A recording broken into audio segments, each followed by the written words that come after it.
Wolfpack, what is going on? It's your boy, the Wolf of Roto Street. RotoStreetJournal.com, we breed and feed you fantasy wolves. Here with your Week 6 waiver wire. It is crazy how fast the season is flying away from us. And we have another juicy waiver wire here, folks, where there's plenty of names you want to make sure you are getting in on. So as always, I'll go quarterback, running back, receiver, tight end, ultimately show you my top 20 or so, talking about FAAB also throughout there, so you get a good sense of how I am prioritizing these Week 6 waivers as of always. So you know that it, of course, comes down to your team, your needs. You need the running back more than the receiver, all that good stuff, and that's why we have the mailbag. So come on in, hit that mailbag. Let me know any questions you are pondering, struggling with as we get into here. And if you enjoy what you're hearing, that thumbs up button really does help us get out to more people. But thank you again so much for spending your Tuesday night with me. Let's get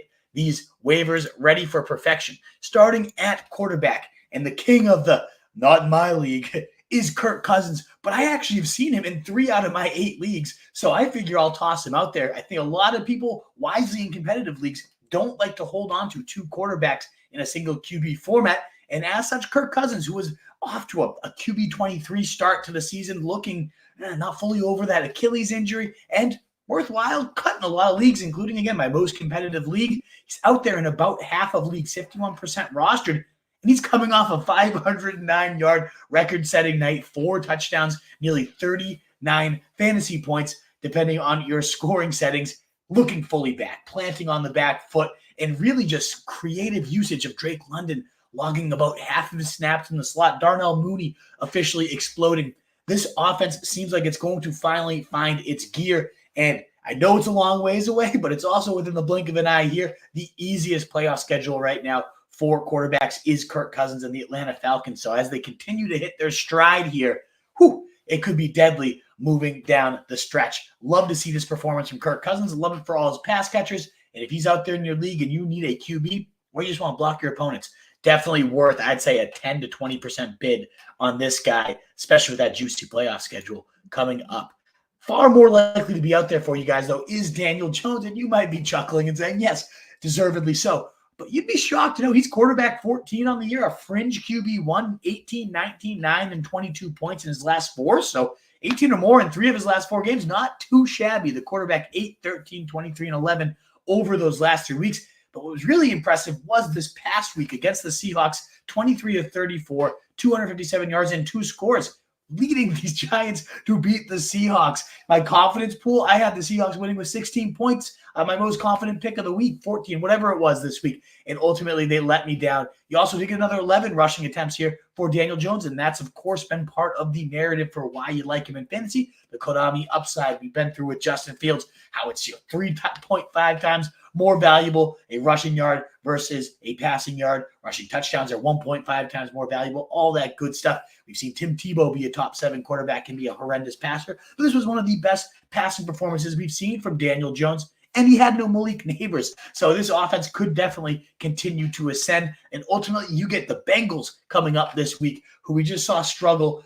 Not that Lamar Jackson and Daniel Jones should ever be in the same breath. I get it. But this is a defense that has been among the worst in the league, this Bengals, whether it's the run, whether it's the pass, and certainly with mobile QBs, very much struggling right now. So Daniel Jones, 9% rostered. I know it's a heavy bye week with the Vikings, the Chiefs, so many important teams on bye this week. I was going to say the Dolphins quarterback situation, though that does not really matter to you, but it is a hefty week. So ultimately, Daniel Jones does have some streaming appeal here. And the last name I'll toss out here, more of a stash. If I needed to start somebody, I would certainly go to Daniel Jones above him, but you just want to throw out Drake May. Maybe it's the optimistic Patriot fan in me, and I'm not optimistic about this man's surroundings. The worst line in the league, and it's not really even close, unless Cleveland has a thing to say here. Ultimately, though, horrendous pressure all day for Jacoby Brissett. I am worried for what that means for Drake May, and I do think this receiver core might be the worst in the NFL. But then you also see all of the tools with Drake May, the cannon arm, the mobility. This man had 1,585 rushing yards and 16 rushing touchdowns in his 30 collegiate games. A lot of the comps, it's a Josh Allen reborn with those type of skill sets, and we know it can be golden for fantasy. Still don't know if he's going to have enough juice to overcome the horrible surroundings. I'm terrified for this guy getting shell-shocked early on in his career. But nonetheless, for fantasy, if you are in a very deep league, and especially in a 2 QB league, it's time to stash this guy and see what he's made of, because he does drip in the tools that can make you very viable in fantasy. All righty, we're going to move to the running back position. We already got 150 of you 5 minutes in. You love to see it. Thank you guys so much, whether you're here on YouTube or there on Twitter as well. That thumbs up, the like button, the heart, the retweet, it really does help us grow so much. We're making that climb nearly at 4,200 already on the season, about 100 a week joining. We might actually hit 5K. It would mean the world on YouTube. So if you're new here and you're catching the replay or live with us, consider subscribing as well. But thank you again. Keep those mailbag questions coming in. You love to see it. Moving to the running back position, my number one pickup of the week, and certainly at the running back position, is Tank Bigsby. Just 24% rostered, a guy I would bid 30%. If you need a running back, maybe even a little bit more aggressive here, you guys know how it works. Yeah, it sounds nice to say 10 to 20% of you're not going to get the guy. And I really think Tank Bigsby is one to go out and on a limb here and make sure you secure. We saw this guy out carry and out snap Travis Etienne here with a massive day. 13 carries, 101 yards, and 2 touchdowns on the ground, playing 47% of the snaps compared to 39% for Etienne. The first time we have seen Bigsby play more snaps. Ultimately, we did, of course, see Travis Etienne run more routes, 44%. 21% target share for Etienne as well, compared to just a 24% route share, minimal target share there for Bigsby. But 57% of the rushes, the greater carry share here, the greater snap share. Is the takeover already happening? He might deserve it here, Tank Bigsby. He's been right now the most explosive runner in the NFL, first in the NFL in runs over 20 miles per hour, 3 total, despite ranking just 44th in total carries. That is crazy percentage of explosive runs here. He right now ranks first in rush yards over expectation, does Tank Bigsby. He's third in PFF grades, and he's first in yards per carry in the entire NFL, compared to Travis Etienne, 18th in rush yards over expectation, 55th in PFF grades, and 27th in yards per carry. A far more efficient season here happening for Tank Bigsby. And it's one of those situations we kind of cite with Bucky Irving here that, yeah, he's got tons of outs with Etienne, who's banged up with a shoulder injury, banged up with a groin thing. He's always got something going on. If he gets hurt, is knocked out, Bigsby's going to go to the moon. But even if not, there's a real world, we already just saw it, where Bigsby just creeps in and takes more running workload, more snap share than we get from Etienne. And it's happening right before our eyes, the most efficient runner right now in the NFL. Crazy to say that about a guy who was so abysmal his rookie season, but you got to just toss it out. All the training camp reports suggested this was happening, and it's right before our eyes. You got to act and believe it. Tank Bigsby, well worth that 30% plus, maybe even a number one waiver claim if you are very needy. The running back position, a lot of you, including myself, are. So definitely love me some Tank Bigsby this week. The question becomes, though, do you add him over Tyrone Tracy, who just had a massive game himself for the Giants? 129 yards on just 18 carries, a beautiful 7.2 yards per attempt, the 10th highest single game rushing total of the early season so far. Looking really impressive there. 4 of his carries went for 10 plus yards. 3 of those coming in the third quarter alone. As he said, he finally got into that NFL groove and felt like he had a rhythm. We just saw Tracy get better and better with the game, and not in the bowling ball way. He just gliding through the line, hitting the hole hard, 15 plus mile per hour on 7 of his 30 rush attempts so far this season, compared to Singletary, 56 carries and just 15 plus mile per hour. And so a much more efficient rate of explosive runs here for Tyrone Tracy. He played 62% of the snaps, 58% of the rushes, and 41% of the routes. A very, very healthy workload without Singletary in there. And there are some warts here, and that's why I do think I lean Bigsby for the number one pickup. Let's cover him real quick. Eric Gray started, but ultimately he fumbled that day away. It looked like he was going to be off to the races there, Eric Gray. Ultimately getting to the 99-yard line, 1 yard to go, and they get a 100-yard fumble because of Eric Gray, and we really don't see much of him. We see the post-game comment saying they can't trust Eric Gray moving forward here. So if Singletary is going to miss time, I'm not worried about the fact that Eric Gray started. What about the fact that Tyrone Tracy's second to last in missed tackles forced among running backs with 30-plus carries? Not what you want to see, but But then you also look at a college running back, a converted wide receiver nonetheless. In 2023 at Purdue, 4th in all of college football in forced missed tackles and broke a tackle on 43 of his 114 carries. So it's not like it's impossible for the guy. It's definitely in his bag. We've seen him do it before. No goal line carries. I think the guy can get it done. In fact, he's played more goal line snaps than Devin Singletary on the year as the bigger body here. So I imagine we're going to see Tyrone Tracy force his way into a committee, into a timeshare, and he's looked. That one game was pretty Singletary's had some nice efforts, don't get me wrong. We know Brian Daboll trusts this guy in every single facet of the game in Devin Singletary. But Tyrone Tracy definitely brings a little bit more lightning to this backfield, and I would not be shocked to see him become a 8 to 15-ish touch guy every single week. I do prefer Bigsby, again, my number one pickup of the week and my number one running back correspondingly too. But Tyrone Tracy, my second highest waiver wire pickup of the week, a great option nonetheless. Now, if you miss on the top two guys, still think there's plenty of juice. My 5th ranked overall pickup for the week and my 3rd running back is Jaylen Wright. Had the bye week not been in week 6 for this Dolphins team, he could have pushed Tyrone Tracy for the number 2 spot, in my opinion. He paces the Dolphins in rushing on Sunday with 86 yards on his 13 carries, a very healthy 6.6 yards per pop, with Devon Achane exiting the game in the first half due to a concussion. And now that's the issue here, of course, is we don't know how long Achane's going to be out. Likely would have missed week 6, but they do have that bye. It's good timing for the Dolphins here. So it does seem a little unlikely for Achane to miss any more than maybe a game at most for Jaylen Wright.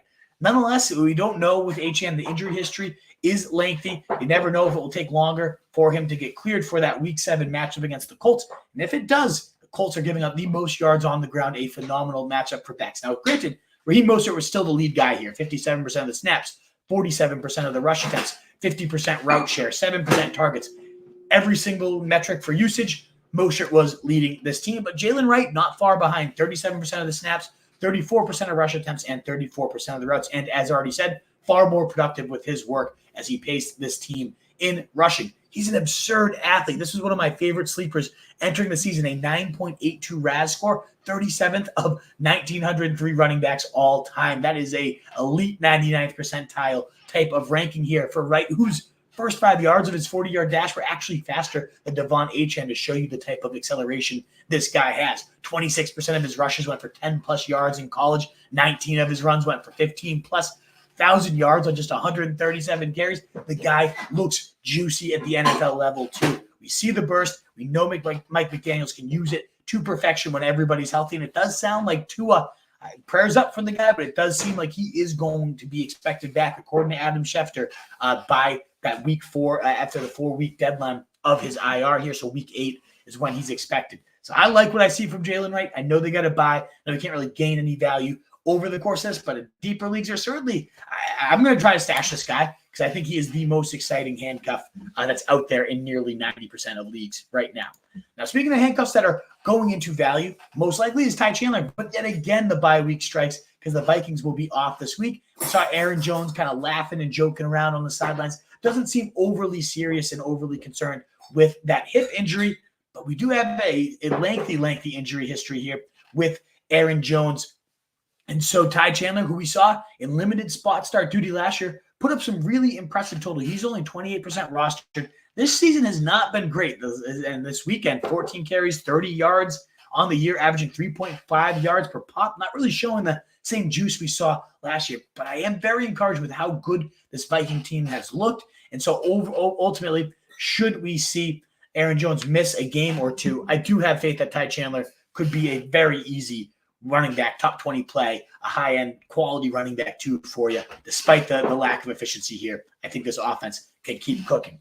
Did want to also mention at running back, Roschon Johnson, 20% roster, getting dropped in a lot of leagues. He's now got 3 touchdowns in his past 2 games. On the year right now, 10.2, 8.6, and 14.5 fantasy points through his 3 games. Very, very solid. Last weekend, 10 carries, 25 yards, and 2 scores going to the guy. DeAndre Swift does look a lot better. And so ultimately, I do think that out of just outplaying the starter, probably not in play here for Roschon Johnson anymore. But what I am seeing is a Bears offense rounding into form, making it a far more valuable handcuff role. And it does seem like Roschon Johnson has certainly surpassed Khalil Herbert as that number to DeAndre Swift. And ultimately, I don't even hate stashing Khalil Herbert here in deeper leagues as he gets chopped everywhere, deservedly so, besides the fact that what if he does get traded to the Cowboys, to one of these teams at the deadline? It's clear the Bears don't really have much of a plan for him, so we shall see. But Roschon Johnson, in the meantime, the clear number 2 guy, the clear goal line guy, and this offense is really starting to take off. So I am definitely intrigued in adding him. The last running back I did want to add here was the starter, Antonio Gibson. Wow, what a start. We see him give up over 60% of the carries to Ramondre, regardless of getting the nod here and the title of starter. Yay, great stuff. Now, he still did a solid job on his work, did Antonio Gibson. 6 carries, 52 yards, hauled in a target for 5. Now, he's up to nearly 6 yards a pop, nearly 3 yards per route run. He's very efficient right now, Antonio Gibson, so did want to shout him out.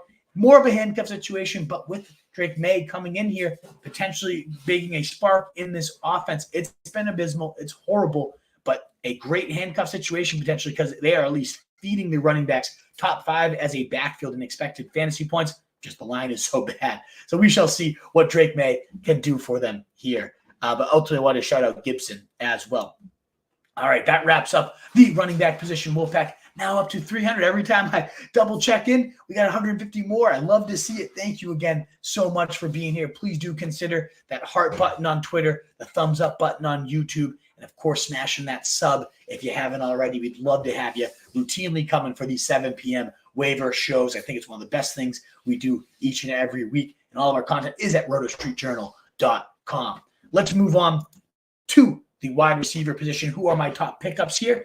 Number 1, can't believe these words are coming out of my mouth. Juju Smith-Schuster, my 3rd ranked overall pickup of the week, just 7% rostered. And if you're wide receiver needy, you can bump him to the top of this list. We see 7 catches, 8 targets, 130 yards, a vintage Juju Smith-Schuster night here, a 24% target share, 32% air yard share, and more importantly, just looking like that Rashee Rice layup roll. I know he's not Rashee Rice, not nearly as dangerous after the catch, not nearly as dangerous vertically, which was what we were starting to see unlocked by Rice. It's just a damn shame to see a talent like that getting ruled out. But hey, they need somebody to fit that move the chains, Amon-Ra, St. Brown, Cup, Cooper Cup type of layup role. We do see right now Travis Kelce getting more involved, 29% target share, 36% air yard share. Both led the team, but Juju was not far behind. He did best. Xavier Worthy, 25% air yard share and 18% target share for Worthy, who does seem more like the lid lifter, the guy that is great for the real-life squad,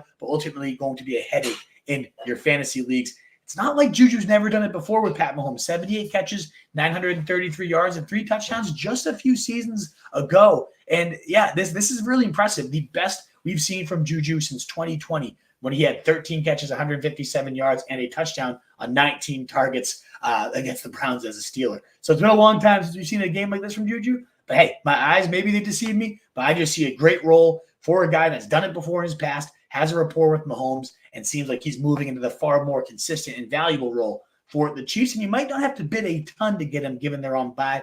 I'd still put about 15 to 20%, a little bit more if you are wide receiver needy. This was a very encouraging performance, and I don't think it is just a one game wonder here based on the snap share, route share, and all of that.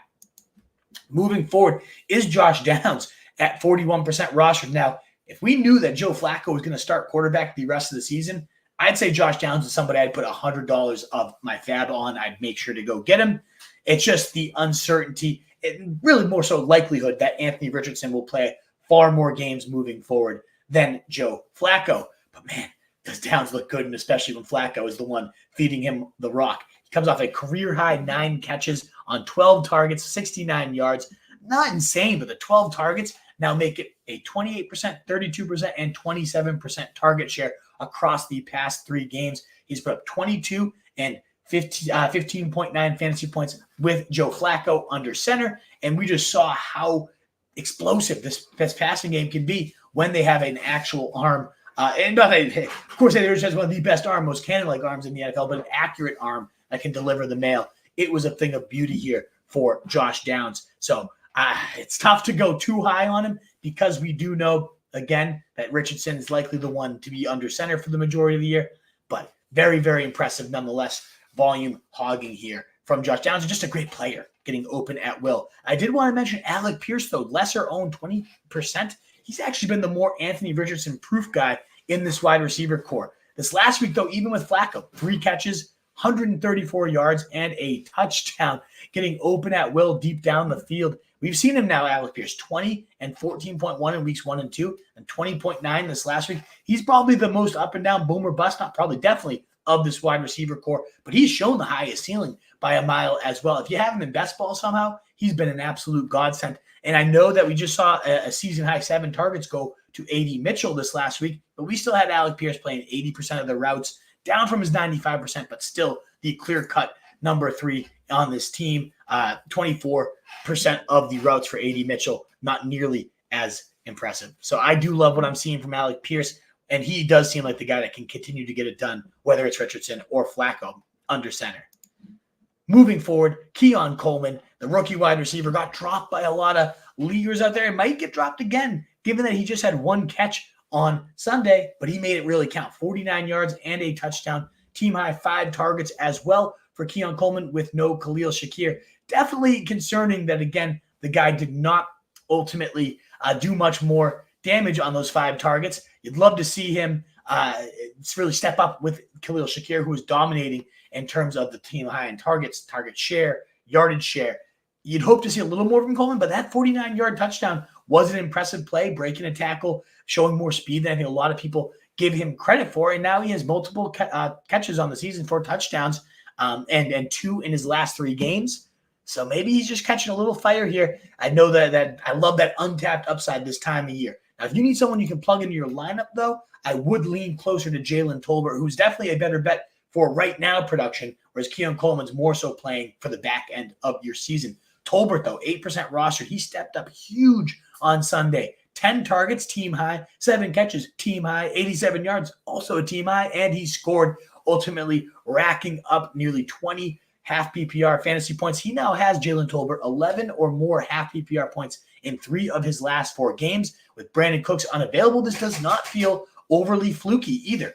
Really, we talked all preseason. One of my favorite sleepers was Jaylen Tolbert, the backyard connection. Hey, let's go play football at Dak's house. It's really what they did. And Dak even said, anyone who's worked this long with me in the offseason always has a big year. That guy this season is Jaylen Tolbert, and we're seeing that connection really shining through here. Against a good Steelers defense, we did see Tolbert be the most dangerous weapon here for the Cowboys. Now, I know, again, it's going to be CeeDee Lamb. 9 out of 10 weeks. Jake Ferguson's probably going to outproduce him almost any given week. But this was Tolbert's week, and I do think as the clear number 2 wide receiver, at least, he's going to have some big days. This was the number 1 passing attack of last year. It's looking like they have not much else to do in 2024. Last couple wide receivers are Romeo Doubs, 33%, dropped in a ton of leagues after his suspension, which has been lifted according to Jeremy Fowler. They had a great meeting with Matt LaFleur and Romeo Doubs. They hashed it all out. They got they kind of hugged it out, and now they're back here. I love they were able to figure this out, because remember, Romeo Doubs, he led this team in routes for all the first 3 weeks of the year. He was kind of that sacrificial X, as Matt Harmon likes to call him. But we've seen some huge games out of the guy too. Don't look much further than the playoffs just a little while ago. And so Romeo Doubs, we just saw Dontayvion Wicks, who I know I was hyping up last week. I still believe in the guy. 7 targets. I think he's an elite talent, an elite separator, great at getting open, but he's got a case of the butter hands right now. So Romeo Doubs could potentially just step right back in to being that number 1 route runner, that number 1 guy, more reliable at this point, at least, despite being far less efficient and far less explosive. Definitely still, though, just any piece of a meaningful passing attack like the Packers, all it takes is one other injury for him to then ascend with Romeo Doubs. I like the guy, like the player. Always been a little underrated in my opinion. And so I'm taking a piece of the Packers passing game, no doubt about it, out there in a ton of leagues. I did want to mention Rashad Bateman, too. Speaking of getting pieces of explosive offenses, he's only behind right now Zay Flowers in route share, and right up there in number 2 in target share on this team as well is Rashad Bateman, just 9% rostered. Hauls in 4 of his 8 targets, 58 yards and a score in that big win against the Bengals. What a fun game that was. But you just love to see this shootout style games. The offense, this defense for the Ravens, giving up the most 20-plus yard pass plays. So it's creating these run and gun scenarios, and we're seeing Lamar rise to the occasion. So you love to see it. He is now, Bateman had 10 plus scores and 10 plus points in 2 of his last 3 games. And he gets a nice matchup coming up here against the Commanders, who I know the Browns couldn't do anything against him, but I'm not going to hold that against anybody. The Commanders still stink, one of the worst secondaries in the league. And so I do think that's going to be a fun game to target. If you need a streamer right now, Bateman is a phenomenal option for week 6. Last couple names here. These are more like $1 to $2 at most. Maybe you wake up in the morning and see if nobody picked them up. But I wanted to throw out Jordan Whittington. Now, if you knew that Puka and Kupp were going to be out longer, we had a clear timeline on them, and it was another 5 to 6 weeks, I'd say Whittington would be top 5 on this list. He has definitely secured that immediate slide into the layup style role. I mean, they were having him run routes like being motion in the backfield and then cut up through the A gap. They're finding ways to get him open, and those mismatches we always see designed for Kupp. And then last year, Puka as well. 10 targets, 7 catches, 89 yards, and that's after leaving in the third quarter. This guy was on pace for a monster day and already had a very solid effort. This is a week after seeing 8 targets in that layup role after Matthew Stafford came out and said, we really like what we're seeing from Whittington. He's earned his keep here with the squad. All things are trending right for him, but I just think with the bye week this week, you can't really use him. You can't use him at all. And then it does seem likely that at least one of Kupp and Puka will return this coming week, all making Whittington a nice flash in the pan, great streamer for you, and a nice handcuff. One of the few guys that truly I do think is worth handcuffing, kind of like Juwan Jennings there with the 49ers. But you might just, in these bye week hell type of weeks, it might be tough to hold on to him. But he is impressive. I am a big fan of what I'm seeing. It's hard not to shout out Darius Slayton with 11 targets, 8 catches, 122 yards, and a TD. Definitely think this is more of a flash in the pan, one-hit wonder type of game, but we've seen him blow up in the past. Good reminder of what he's capable of with Malik Neighbors out, and maybe he does force his way onto the field a bit more, and if Neighbors does have to miss any more time, whether this week or in the future, good to know that Darius Slayton can walk right in and be the captain at any given moment. We've seen that with him in the past. The last 2 receivers I wanted to mention were Demario Douglas and Jalen Polk, kind of just piggybacking on the idea that what if Drake May is more impressive than we all think. I cannot wait to see what he does as a Pats fan, even though I am also terrified behind that offensive line. But I do think all the reports were him and Jalen Polk. Just a beautiful rapport, beautiful music being made throughout the summer. So I would probably lean with the exciting rookie, the unknown of that. But hey, Demario Douglas also has 9 targets in 2 of his last 3 games, 11 plus PPR fantasy points in both of those efforts. Led the team in receiving in 2 of those 3 weeks as well. Again, while I think Jalen Polk could be the more exciting ad, if you need something that you can kind of bank on a little bit more, Demario Douglas has been moving those chains with ease. So I do like to see both these guys. And again, though, we did see 6 and 7 targets for Jalen Polk these last 2 games. Hasn't done much with it, but I don't want to hold that against him. He was on the field for all 60 of the snaps. That's important that the rookie has ascended now above that gross rotation, no KJ Osborne and all that gross stuff going on. So ultimately, Polk, the more upside play, Douglas, the kind of floor play. Both of them intriguing here with Drake May taking over. All righty, Wolfpack, up to 420 of you. Love to see it again. We'll do the annoying call out, but I have to do it because it does help us out so much, whether it's that like button on Twitter, the thumbs up button on YouTube. Really does help us beat the algorithm, get out to more people. It's why we've been able to grow the channel so much this offseason. Thank you again for spending your Tuesdays with me. I just have 2 quick tight ends to go over. The first being Cade Otton, just a volume machine here. Gets another solid night, 3 catches, 44 yards. We talked about him on the Thursday night stream. It's just kind of, you come home from dinner, you shovel down a bag of chips, maybe pound a beer. Hey, maybe there's a hot dog left over in the fridge. You're fed. You're not fed good. You don't feel great about it, but you ate something. And that's kind of what Cade Otton is at the tight end position. Hey, you ate something. And then you just roll into bed, and you don't feel good about yourself, but you're okay. Your stomach has something in it. That's what Cade Otton will do to you. You're never going to win your matchup because of him. Doesn't bring a ton of ceiling to the table, but he can keep you sated at least. You know you're going to get 5 to 8 targets. You lead the tight end position with routes right now. He's just out there, and he's just going to do something. Won't be great, but he'll do something. Tyler Conklin, he has a little more juice in my opinion. 6 targets, then 8 targets, then 9 targets this past week. Sets a season high with his 6 catches. gets 55 yards on them. And just Aaron Rodgers going to this guy time and time again, throwing into triple coverage for Tyler Conklin on the day. And the Bills, very solid against receivers, but a little more vulnerable to tight ends on the year. So give Tyler Conklin a look if you are looking for a tight end. Now that wraps up all the pickups of the week in terms of skill positions. But as you guys know, I do love to do the streamers. So let's dive in. Who are my top week 6 defensive streamers of this waiver wire period? I love the Eagles, and I think everybody's going to have them at the top of their list. It's trendy. So what? That doesn't mean it's wrong. They are facing the Cleveland Browns. Now, Eagles themselves, pretty underwhelming on the season. Have a season high of 7 fantasy points, only 6 sacks on the year, only 2 turnovers forced through 4 games. It hasn't been pretty.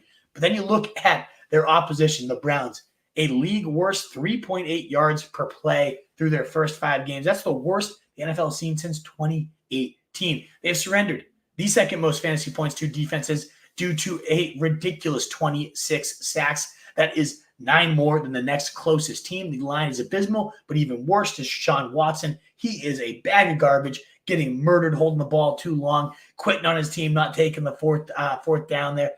30th in passing yards. Run game is 27th. 15.8 points per game is second worst in the league. Only New England and Miami are worse there. And so I think fresh off a bye, well-rested, the Eagles are going to come in and just absolutely swallow Cleveland at the link, at home. Great. I think it's like a 20-plus fantasy point upside type of day. But I also wanted to shout out, I can't believe Green Bay is only 39% rostered. They are currently the number 2 defense in fantasy behind only right now the Packers, behind only the Vikings. They have put up 7, 11, 21, 7, and 13 fantasy points across those first 5 weeks. Truly, no duds. 7 is the floor, and they have a 21-point outing there. They are right now second in the NFL in interceptions. They have an interception, at least 1 in every single game, with 9 total on the young season. Nearly 2 a game. And they are second in fumbles forced with 9 total as well, 5 of them being recovered. 16 total sacks is 6th in the league. This is a genuinely good defense. Again, the number 2 defense on the year. Does Arizona look like a great matchup? No. But this defense has done it against plenty of quality opponents so far this year. So I believe in this is kind of like the Vikings argument where, the Vikings are that good. Oh, every week we see them come in, perform, and finally I think everyone's accepted the fact that the Vikings are one of those you even hold them to the bye type of defenses. I think Green Bay by the end of the year, we're going to be saying the same things for. Get ahead, get in on them early. I think it's going to become a set and forget. It already has been a set and forget defense, but people just haven't been setting them in. Get up them first, beat the league to it. Now, the last one out there, another one that will probably be pretty trendy, is Houston, 43% roster, but dropped in a lot of leagues given their matchup against Buffalo last week. They had 15 points in week 2, 7 sacks, 2 interceptions against the Bears, looking like next great defense.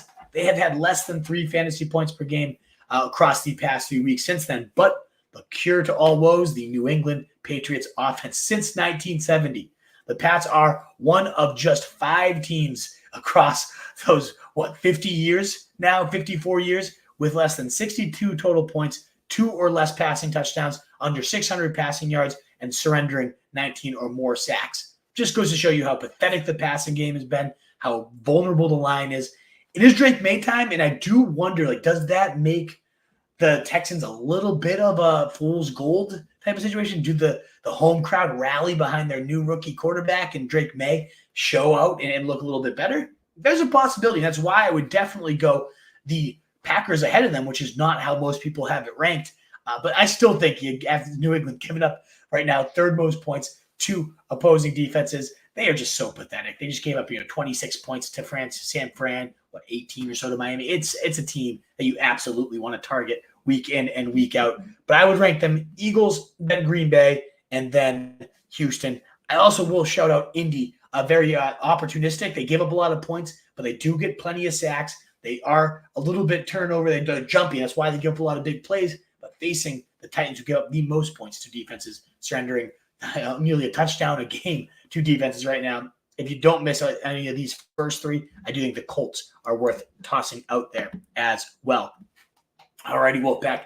That does wrap up the waiver wire names of the week. I'm going to kind of mow through this pretty quickly. Got a busy day, busy night ahead, so I got to make sure to get through this. But let's talk right now with rushing yards. Showing up at 418, camping out ahead of time. I love to see it. Should I start Pollard or Monty this week? Hearing that Pollard has a great matchup. He does. The Colts are a beautiful matchup for running backs.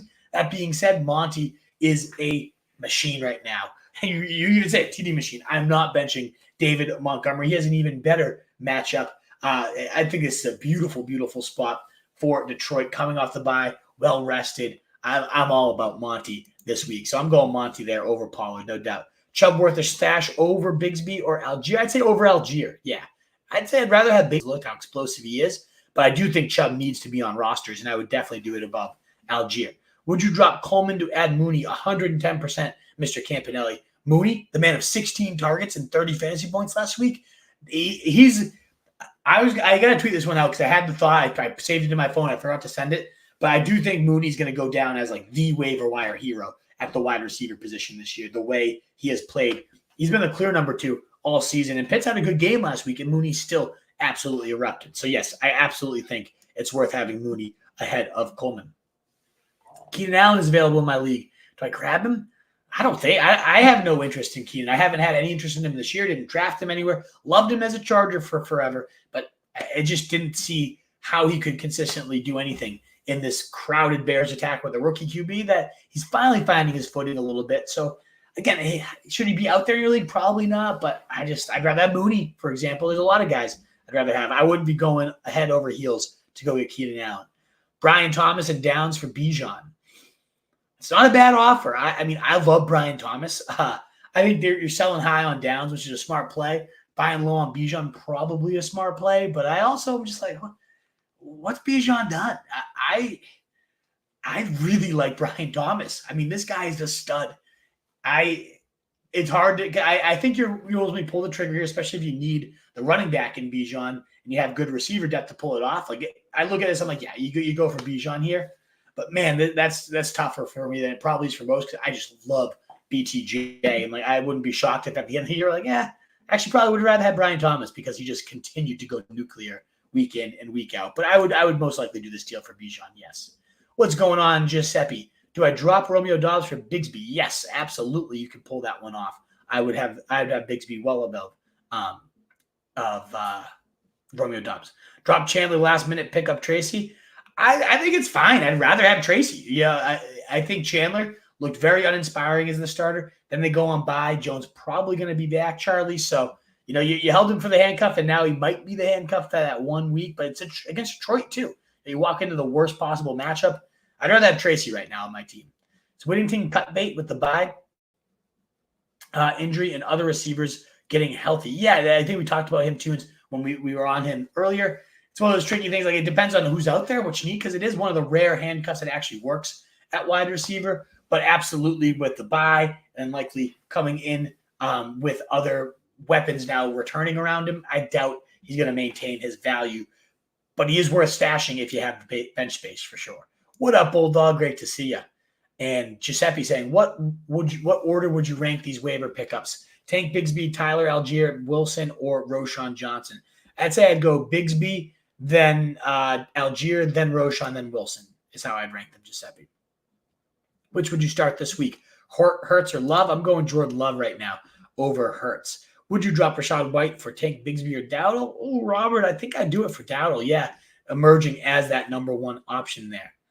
Would you cut Odunze or Braylon Allen for any of this week's free agents? I don't know, Casey. Like you look at really talented rookies, which is always hard to grab, to toss back out there. But tell you, gun to my head, I'd probably rather have Tank Bigsby than either, and I'd drop, I think, Braylon first. But I don't know. That's tough. Depends on what your team needs. But yeah, I think I would.